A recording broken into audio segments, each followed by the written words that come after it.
painting is really decision making. You got to keep changing, deciding.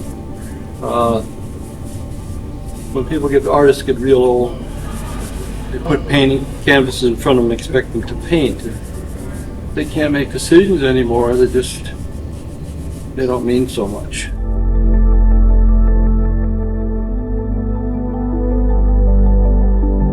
The main reason for the sale was we felt like it's a whole new audience, a new generation discovering artists, but here's someone that's been making amazing prints for a long time. Yeah, I think he loved the fact that the elements controlled his work schedule and what he could do every day. He loved being kind of a part of that natural environment. Capacity to innovate really started when he was very young, because growing up on the farm and growing up with his relatives, they didn't have what they needed a lot of the times, so they would just improvise. So I think that approach was just kind of part of his life from a really early age. He used all the tools he had in order to get down the image the way he wanted to see it, which was miraculous to watch because he was a genius at stencils and things. One of the things we spoke about is he had basically 10 colors in black and white. Occasionally he'd change one a little bit from a cadmium lemon pale or something like that, but they were these same sort of colors he had. But just the actual skills that he had, I don't really think people realize, and that doesn't always matter, the art is the art, but the combination of those two just really made him pretty exceptional.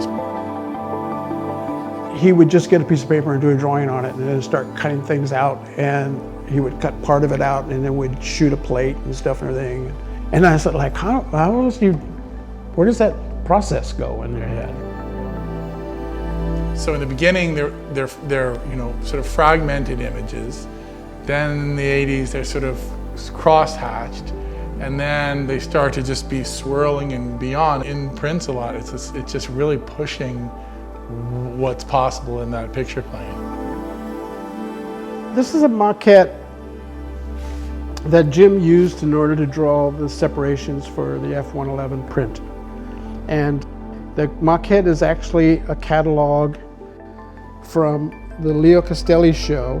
And he runs into his room where there's piles of things, reaches into this pile and pulls out this little fold-out catalog. And he says, this is what we'll use. And he tore it in 4 sections, like the folds. For each wall was a different room. Well, for him, that collage is so much of the struggle and all that energy, but once he had that, because of his sign painting skills and techniques and tricks, he was like a one-man computer. He would tape the reproduction on his chest, and he would look in a mirror, and then he would do the drawing. And that's how he transposed the images in order to do these. No, it's incredible to see this. Yeah, we've never seen it, right? You've never seen it. Mm. But it is a difficult process, But he was a master at it. So we talked to Philip's team and we said, look, we really want to do it. And so we decided on, a range of prints, some which don't come up that often, others that do. And we really wanted to focus on education. Maurice was here talking about F-111, who his team printed the edition. I would say he really didn't focus on legacy. I think he was just interested in creating new things every day. And he was thrilled that so much of his work was in museums, that it was always really exciting. But he didn't dwell on that. He was most interested in just being in the studio. Some of these prints are from, I think, 65 is the earliest in this sale. So 65 to whatever, 2011. We don't necessarily want to have them sitting in climate-controlled storage. We want them out in the world, and we thought this is a great start because we think there's this whole new generation, and here's a guy that was doing it, in the 60s.